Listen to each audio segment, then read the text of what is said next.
Oh man, this is very big. And of course, no one in the mainstream media is even acknowledging what Putin just did this week. While the entire world, of course, is focused on Israel and the United States quickly moving towards a war in that region, Russian President Vladimir Putin over the past few days has drawn a massive red line that will forever change the unipolar order that the United States, of course, has enjoyed since World War II. In fact, Putin's moves over the past few days are bigger than anything he's done since the start of the war in Ukraine. I'm going to get to these major pieces of news in a moment, but first, the United States is actively prepping for war in the Middle East, while at the same time giving a big middle finger to Ukrainian President Zelensky, who is increasingly looking unhinged in interviews. I'm again repeating, and I'm repeating in these 2 years, if it will be not enough for them, it will not be enough, because Syria was not enough. They began in Ukraine. After Ukraine, in the Middle East, they will continue their plan.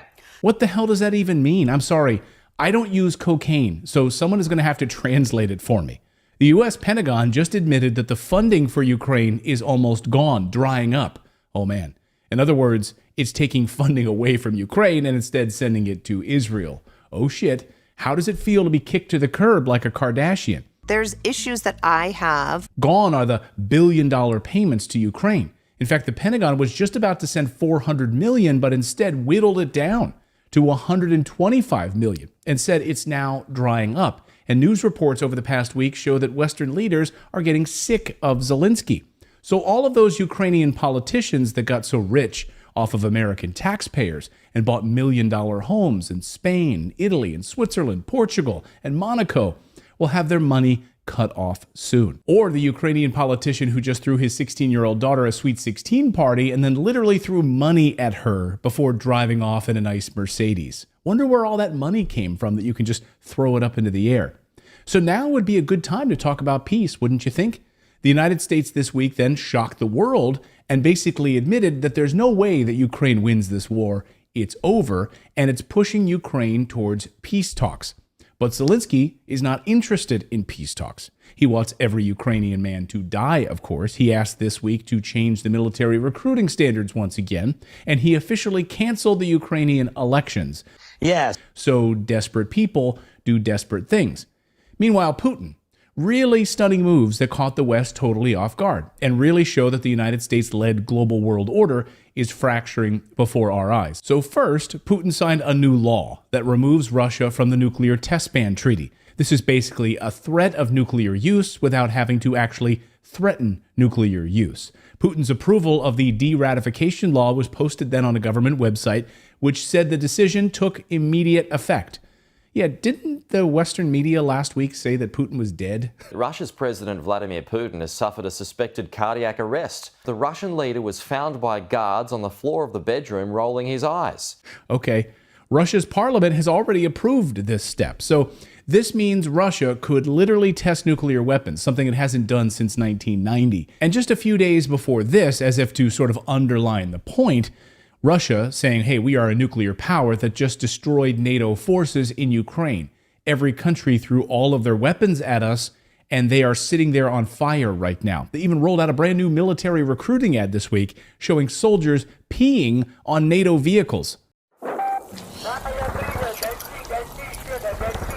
А говорили, натовская не горит. Горит. Горит так, что хер потушишь.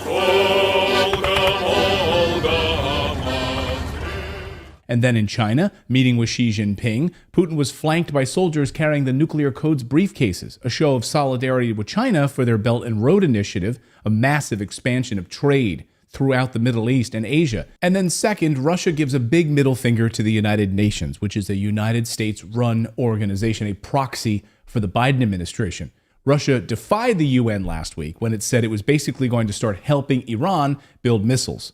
Oh, wow. The United States loves that. The U.S. wants to go to war with Iran, and the U.S. Congress just gave Biden the power to go to war with Iran. Are introducing a bipartisan sense of the Senate resolution tomorrow about Iran. Senator Graham, what will it say? Well, it basically says if the war expands, if Hezbollah opens up a second front in the north against Israel in a substantial way to overwhelm Iron Dome, then we should hit the Islamic Republic of Iran.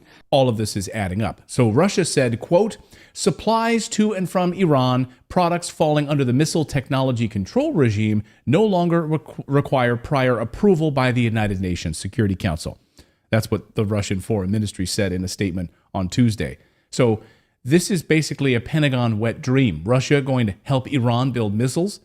What more excuse do you need to start a war in the Middle East? And then Israeli soldiers planting Israeli flags in Gaza, saying we are taking back this land for Israel, land that is rightfully ours. Iran said, not so fast. This means we are heading to a broader war.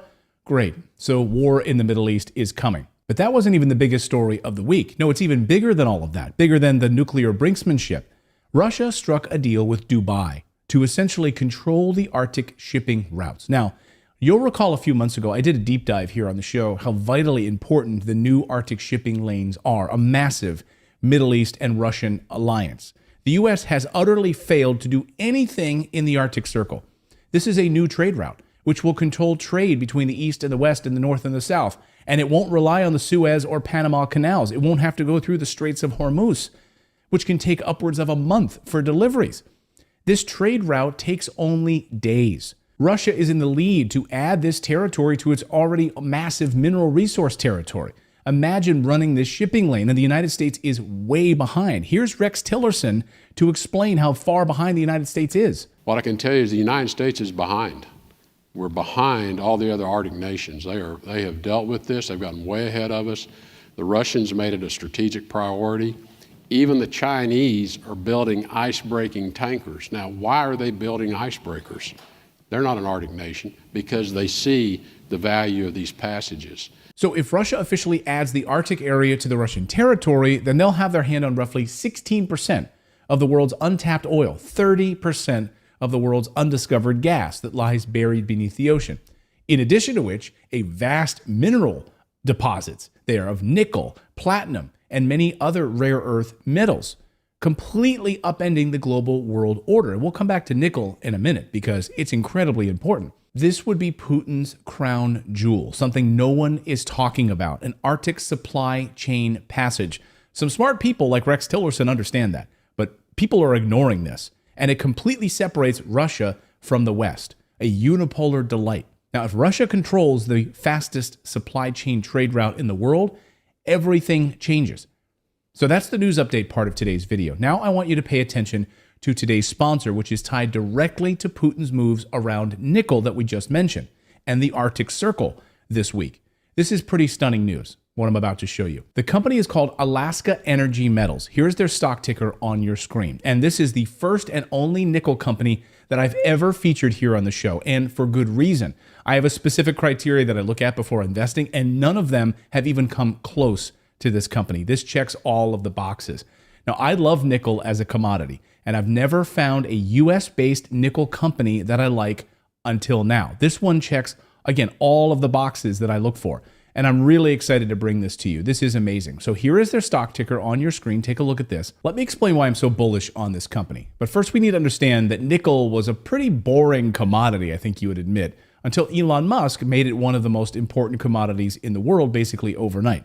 Besides just being a 5-cent coin in the United States, nickel was really only used in nickel plating in bathrooms and faucets and things like that. I had nickel doorknobs, and when I renovated a house, my first home, I put it in before I sold the house. I put in nickel plated finishes and stuff. Again, boring, right? No one cares about nickel. Then Elon Musk comes along and starts using lithium ion batteries in Tesla. And he gives a speech where he says that lithium ion batteries are poorly named, that they shouldn't even be called lithium batteries at all. They should be called nickel batteries because there is 5 times more nickel in these batteries than lithium. And nickel is incredibly rare. It's hard to find. There is 29 kilograms of nickel versus only 5 kilograms of lithium in one of these lithium ion batteries. So, whoops, Elon Musk just let the cat out of the bag. And then investors started scrambling, looking more closely at where do we get our nickel.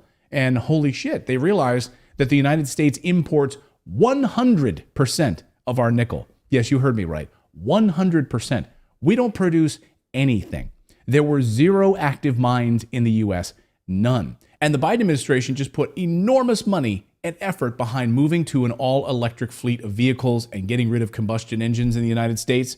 The reliance on lithium batteries and nickel is tremendous, and yet the United States doesn't produce any?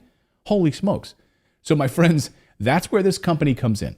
Alaska Energy Metals is the most insane story because right now they have discovered nickel at their location in Alaska at their project, and they are actively drilling. And as you know, I like to bring you these companies before they announce drilling results. Now, just so you understand, the three biggest nickel spots in the world: Indonesia, the Philippines. And why do you think the U.S. has 4 military bases in the Philippines, by the way? But the biggest and the best spot in the world for nickel is, you guessed it, Russia. Norilsk, Siberia. In fact, it's a massive area. You think Putin is going to sell to America?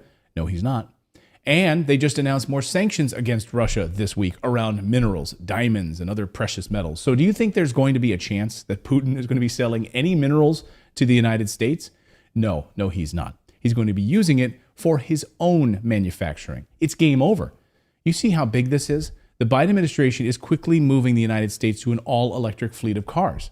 And again, the U.S. imports 100% of its nickel.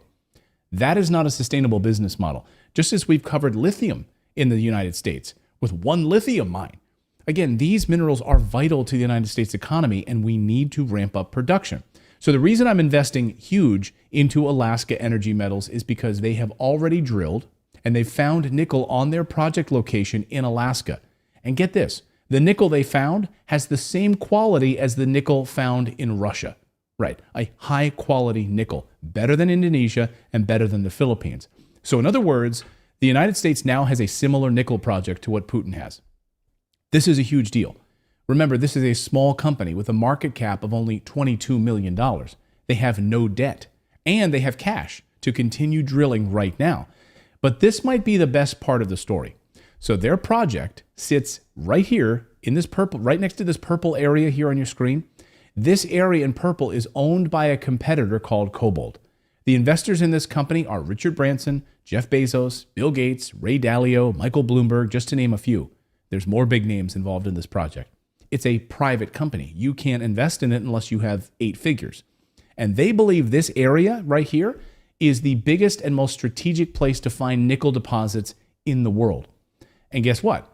Alaska Energy Metals, the small company I'm telling you about, is sitting right there, right next to that land, meaning that this company would be a major acquisition target and a buyout target for Cobalt.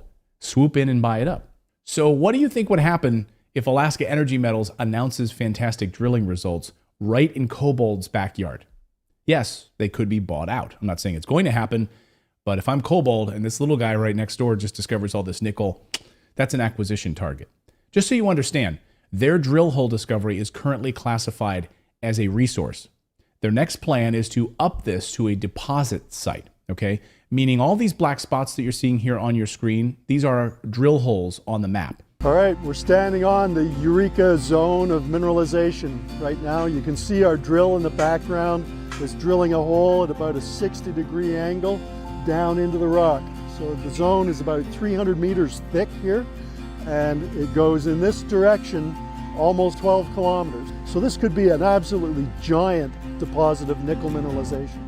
And in those drill holes, they found nickel all over their site. Now the real drilling begins to find a full vein of nickel. And once they do that, it gets classified as a deposit. It's a very big move and very big upside for this company. Let me be perfectly clear and very blunt. I'm not presenting you with an opportunity to double your money like the S&P 500 in a few years. I'm presenting you with an opportunity to potentially 5x or 20x your money. Because if their business plan pans out, it could deliver 500% to 2,000% returns in 12 to 24 months based on peer comparisons. Again, the company is actively working on defining the resource, which means that the biggest single catalyst for shareholder value creation is imminent, and then converting that resource to a deposit and then to exit, sell the company, a massive premium. Right now, their stock is trading at just 39 cents US right now. It's up 35% so far this year. It's really cheap just to buy a few shares. Again, I'm bringing this to you so you can go out there and do your own due diligence on it before they announce drilling results. I'm going to have links to Alaska's website and their latest drilling projects in the description so you can dive in more deeply into this. If you want to make some money investing in American companies, this is the company to check out. And we'll see you next time.